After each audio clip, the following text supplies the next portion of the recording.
Hi పిల్లలు. ఈరోజు మనం చెప్పుకోబోయే కథ పేరు తగిన శాస్తి. పూర్వం ఒక ఊరిలో రామయ్య అనే రైతు ఉండేవాడు. అతనికి ఉన్న 4 ఎకరాల పొలంలో వ్యవసాయం చేసుకుంటూ హాయిగా జీవించేవాడు. అతనికి 2 కుమారులు, గోపాలం, శ్రీశైలం. వాళ్ళిద్దరికీ పెళ్ళిళ్ళు అయిపోయాయి. వాళ్లలో చిన్నవాడు చాలా అమాయకుడు.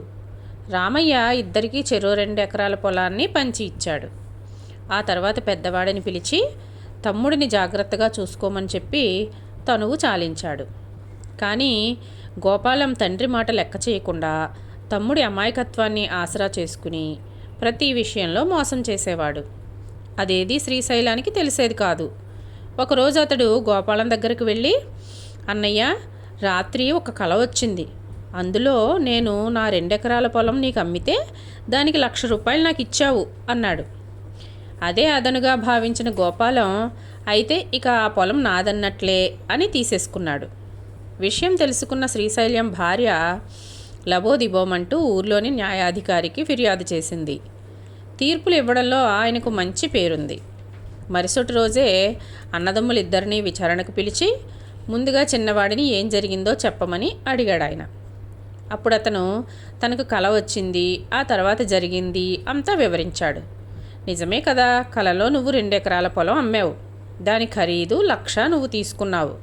కాబట్టి పొలం మీ అన్నయ్యదన్నట్టే కదా అని న్యాయాధికారి అనడంతో గోపాలం సంబరపడ్డాడు.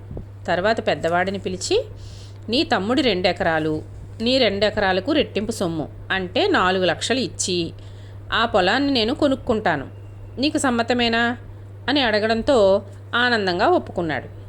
వెంటనే న్యాయాధికారి 4 అద్దాలు తెప్పించాడు. వాటి ముందు ₹1,00,000 కట్టను పెట్టి, ఇదిగో మొత్తం 4,00,000 కనిపిస్తున్నాయి కదా, ఆ డబ్బును తీసుకుని పొలాన్ని నాకు అప్పచెప్పు అన్నాడు. ఆ మాటలు విన్న గోపాలం బిత్తరపోయాడు. అద్దంలోని డబ్బు తీసుకోవడం ఎలా సాధ్యమవుతుందని ప్రశ్నించాడు.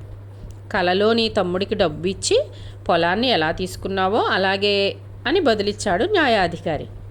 దాంతో బుద్ధి తెచ్చుకున్న గోపాలం అటువంటి పనులు ఇంకెప్పుడు చేయనంటూ పొలాన్ని తమ్ముడికి అప్పగిస్తానని తనను క్షమించమని వేడుకున్నాడు. బాగుంది కదా. ఇది ఈనాడు ఆదివారం పుస్తకంలో పిల్లల కోసం వచ్చిన కథ అన్నమాట.